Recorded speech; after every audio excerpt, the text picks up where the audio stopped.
பச்சை புடவைக்காரியாய் உன் தாய் மீனாட்சி நான் இன்று வந்திருக்கிறேன். ஒரு இளவயது நபரால் உனக்கு ஆதாயம் ஏற்படப் போகிறது. புதிய அறிமுகங்கள் எல்லாம் கிடைக்கப் போகிறது. நீ கேள்வி கேட்ட தினத்திற்கு பிறகு வரும் ஞாயிற்றுக்கிழமையன்று நிச்சயம் உனக்கு ஆதாயம் ஏற்படும். நீ இந்த பிரபஞ்சத்தை ஆள பிறந்த குழந்தை. அதனால்தான் நீ என்னிடம் வந்து சரணடைந்து இருக்கிறாய். உன்னால் ஒருவர் வாழ்வார்களே தவிர உன்னால் ஒருவர் வீழ்வது கடினம். உனக்கு நல்ல நேரம் தொடங்கிவிட்டது என் குழந்தையே. கடந்து செல்லும் நேரத்தை மட்டும்தான் உன்னால் வீணடிக்க முடியும். நாளைய தருணத்தை உன்னால் வீணடிக்க முடியாது. ஏனென்றால் அது உனக்காக வைக்கப்பட்டுள்ளது. பணம் என்றுமே நிம்மதியை தருவது கிடையாது. ஆனால் நிம்மதியில்லாமல் போவதற்கு பணம் ஒரு முக்கிய காரணம். பிடித்தாலும் பிடிக்கவில்லை என்றாலும் ஜெயித்தாலும் தோற்றாலும் கட்டாயம் விளையாண்டே தீர வேண்டும். வாழ்க்கை என்னும் விளையாட்டு மைதானத்தில் விளைவுகளை சமாளிக்கும் திறமை உள்ளவர்களே பெரிய பெரிய முடிவுகளை எடுக்கிறார்கள். உண்மை மெதுவாக நடந்து வரும், பொய் வேகமாக ஓடி வரும். அடுத்தவர்களை அடக்குவதில் ஆண் பலசாலி, தன்னையே அடக்குவதில் பெண் பலசாலி. வாழ்க்கைக்கு பொருள் தேடும்போது வாழ்க்கையை தொலைத்து விடக்கூடாது. மலர்களை ரசிப்பவர்கள் செடியை ரசிக்க மறந்து விடுகின்றனர். பணக்காரனுக்கு மட்டும் அல்ல, ஏழைக்கும் வாழ்க்கை இருக்கிறது. வாழ்க்கை தன்னிச்சையாக செயல்படுவது. அதன் மீது யாருக்கும் அதிகாரம் கிடையாது. பணக்காரனும் ஏழையைப் போலத்தான். அவனும் உதவியின்றியே இருக்கின்றான். சாலையோரத்தில் ஒற்றை துணியோடு உறங்கிக் கொண்டு இருக்கும் ஏழையானாலும் சரி, 4 தலைமுறைக்கு சொத்து வைத்திருக்கும் பணக்காரனானாலும் சரி, இருவரும் அடுத்த கணம் என்ன நடக்கப் போகிறது என்று அறியும் திறனின்றியே இருக்கிறார்கள். அதனால் இந்த கணத்தை முழுமையாக வாழ முயற்சி செய். இங்கு யாரும் உன்னுடையவர்கள் இல்லை. உனக்குள் வீற்றிருக்கும் இறைவன் மட்டுமே உன்னுடையவன். இதை எவ்வளவு சீக்கிரம் முடியுமோ அதை ஏற்றுக்கொள். உன் மன ஓட்டத்தை நான் அறிவேன். நீ கவலைப்படும்படி எதுவும் ஆகாது. உனக்கு துணையாக நான் இருக்கிறேன் குழந்தையே. வழிகளை அனுபவித்த நாட்களே மிகச்சிறந்த வழிகாட்டியாக இருக்கும். உன் வழிகளுக்கான பலன்கள் பல மடங்கு நிச்சயம் கிடைக்கும். ஒவ்வொருவரின் பாதைகள் வேறு, பயணங்கள் வேறு. சிலரின் பயணத்தில் வழிகள் ஏற்கனவே ஏற்படுத்தப்பட்டு இருக்கலாம். வழிகளின்றி அவர்கள் பயணம் செய்யலாம். சிலரின் பயணத்தில் வழிகளை உருவாக்க வேண்டி வரலாம். வழிகள் நிறைந்த பயணமாக இருக்கலாம். வழிகள் தெரியாமல் நிற்கும் பொழுது சோர்ந்து விடாதே. உனக்காக இறைவன் ஒரு புது வழியையே உருவாக்கலாம். உனக்கான பாதைகள் உன்னை வாழ்வில் மிக சிறந்த நிலைக்கு இட்டுச் செல்லலாம். அதனால் பாதைகள் எப்படி இருந்தாலும் இறைவனை நம்பி பயணத்தை தொடங்கு. உன்னுடைய பயணம் நிச்சயம் சிறப்பாக இருக்கும். இன்று நீ படும் கஷ்டங்களை வைத்து நாளை உன் வாழ்க்கையை நிர்ணயித்து விடாதே. பிரபஞ்சம் எந்த நேரத்திலும் யாருடைய வாழ்விலும் எத்தனை பெரிய அதிசயத்தையும் நிகழ்த்தலாம். நாம் அதை வரவேற்க தயாராக இருந்தால் மட்டும் போதும். நேர்மறையான சிந்தனைகளோடும் நம்பிக்கையோடும் இரு. நிச்சயம் நல்லதே நடக்கும். கவலைப்படாமல் உன் கடமையை செய் என் குழந்தையே. அன்பான, நிறைவான, மகிழ்ச்சியான, நிம்மதியான வாழ்க்கையை என் ஆசிர்வாதங்களோடு நீ நன்றாக வாழ்வாய். இனிமேல் எல்லாம் ஏற்றம்தான். இது என் சத்திய வாக்கு. நான் என்றுமே உனக்கு துணையாக இருப்பேன் என் குழந்தையே. கவலைப்படுவதன் மூலம் இங்கு எதையும் மாற்ற முடியாது. ஆனால் என் மீது நீ நம்பிக்கை வைப்பதன் மூலம் எதுவும் மாறலாம். உன் வாழ்க்கையில் நான் எப்படி எல்லாவற்றையும் திருப்புகிறேன் என்று இப்போது பார். நீயே ஆச்சரியப்படுவாய். அனைத்து மகிழ்ச்சியோடும் உனக்கு ஒரு புதிய ஆரம்பம் கிடைக்கும். துன்பத்திலிருந்து உனக்கு விடுதலை கிடைக்கப் போகிறது குழந்தையே. 21 நாட்களில் நீ நன்மை அடையப் போகிறாய். வாழ்க்கையில் நீ தேடும் ஒன்று உன்னை விட்டு தள்ளி செல்கிறது என்று யோசிக்கிறாயா?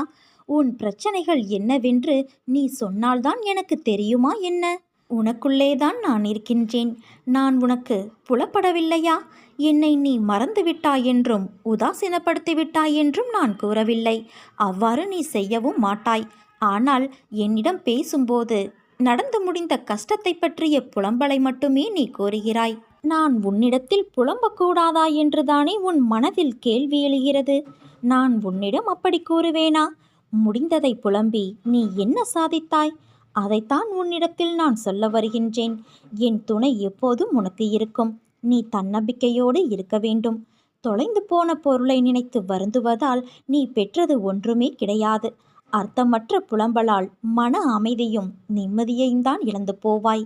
அதற்கு நீ அடுத்து என்ன செய்ய வேண்டும், எனக்கு வழிகாட்டுங்கள் என விழிப்போடும் தன்னம்பிக்கையோடும் என்னிடத்தில் வர வேண்டும் என்றுதான் சொல்கின்றேன். நீ நினைத்ததை விட அதிகமாக ஜெயிப்பாய். அதனால் நீ எதற்கும் பயப்படாதே, கலங்காதே. உன்னில் நிச்சயம் வெற்றி என்ற தீபத்தை நான் ஏற்றுவேன்.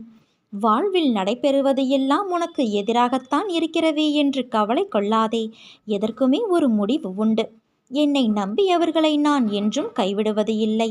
என் மீதும் என் வார்த்தைகள் மீதும் நம்பிக்கை வைத்து செயல்படு. இந்த சூழ்நிலைகளை விரைவில் நான் மாற்றுவேன். நீயும் இப்போது துன்பத்தால், கவலை, கஷ்டத்தால், வாழ்வில் ஏற்பட்ட பிரச்சனையால், பலவித தடைகளால் சோர்ந்து விட்டிருந்தாலும் கவலைப்படாதே. உன் பயணம் நிச்சயம் தொடரும். கைப்பொருளை இழந்து திண்டாட்டமா? வெற்றி பெற முயற்சித்து தோல்வியடைந்து உட்கார்ந்திருக்கிறாயா? சிரிப்பும் சந்தோஷமும் கிடைக்கும் என எதிர்பார்த்த வாழ்வில் அடியும் அழுகையுமாய் உள்ளதா? வீட்டை அழுக்காக்க பிள்ளை வரம் கேட்டு வெகு காலமாய் அழகான வீடும் அழுத முகமுமாக இருக்கிறாயா? பயப்படாதே, உன் பயணம் இத்தோடு முடிந்து விடுவதில்லை. இதோ நான் உனக்காகவே இருக்கின்றேன். உன்னுடைய பயணத்தை நான் மீண்டும் தொடங்கி வைக்கப் போகிறேன். தைரியத்தோடு எழுந்திரு. ஏன் என் மீது இவ்வளவு கோபம் உனக்கு? உன் உடம்பில் ஏற்பட்ட காயத்திற்கு நீ வலியால் துடிக்கிறாய். ஆனால் எனக்கு அதைவிட உன் மனவலிதான் பெரிதாக தெரிகிறது. அதனால் நான் சரி செய்ய அதிக கவனம் கொண்டுள்ளேன்.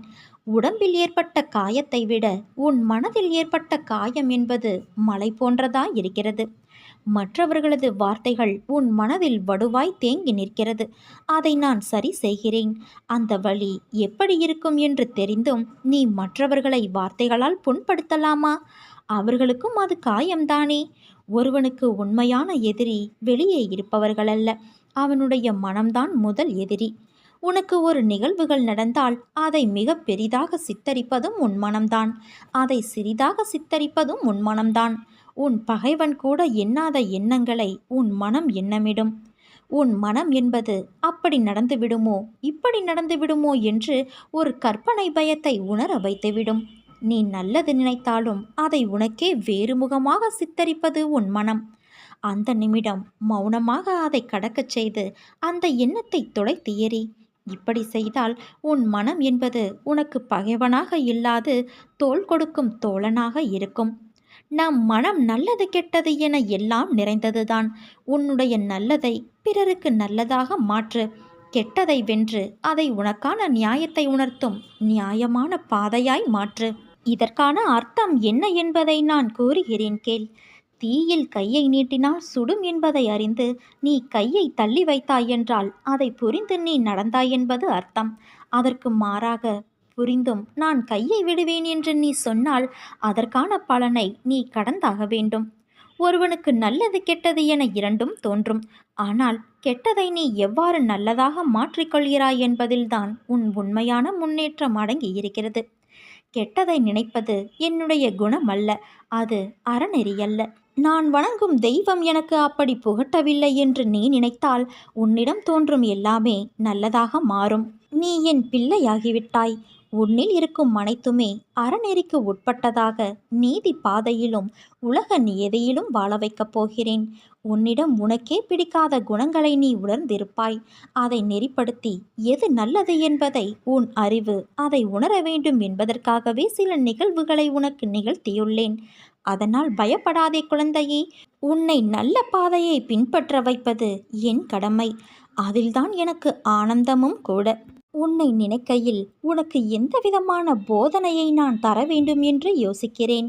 உன்னை மற்றவர்கள் புரிந்து கொள்ள வேண்டும் என்று நீ ஏன் நினைக்கிறாய்? நீ அவர்களை புரிந்து கொண்டாயல்லவா?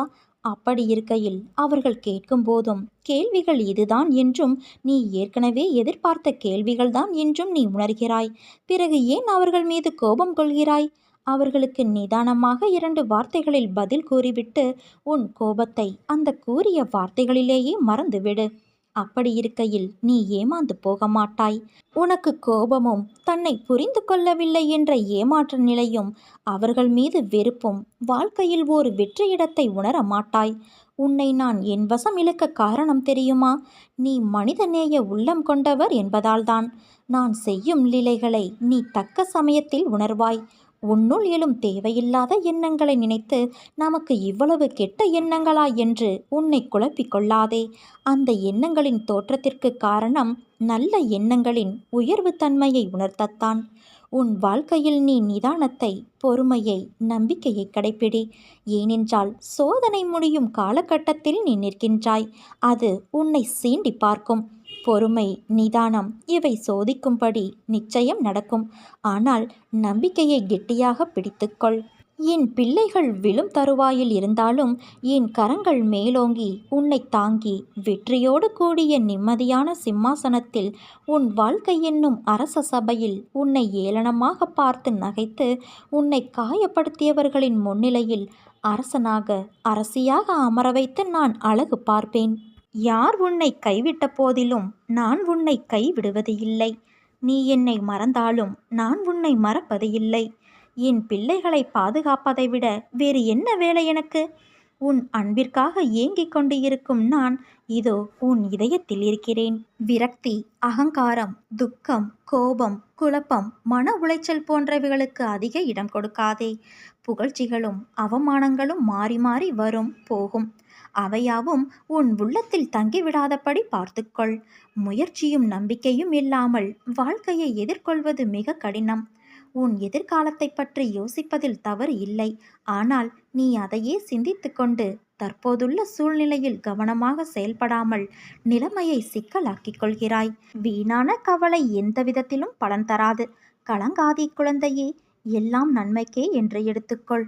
என்னுடைய குழந்தைக்கு எது நன்மையோ அதை மட்டுமே நான் அளிப்பேன். கைகூட வேண்டிய செயல்கள் தாமதமானாலும் தப்பாமல் உனக்கு வேண்டிய நல்லது நிச்சயம் கிடைக்கும், நிச்சயம் நடக்கும். உனக்கு எல்லா சூழ்நிலைகளிலும் நான் துணை நிற்பேன். என் வார்த்தைகள் மீது நம்பிக்கை வைத்து செயல்படு. மீதியை நான் பார்த்து கொள்கிறேன். இனி உனக்கு நல்லதே நடக்கப் போகிறது என் குழந்தையே. சிலருக்கு உன்னை பிடிக்கவில்லை, உன் வார்த்தையை மதிக்கவில்லை. எங்கு சென்றாலும் அவமானம் ஏற்படுகிறது என்றால் முதலில் நீ தெரிந்து கொள். அதீத நல்லவனாய் நீ இருக்கிறாயென்று. உன் அன்பான மனதிற்கு ஒரு குறையும் வராது.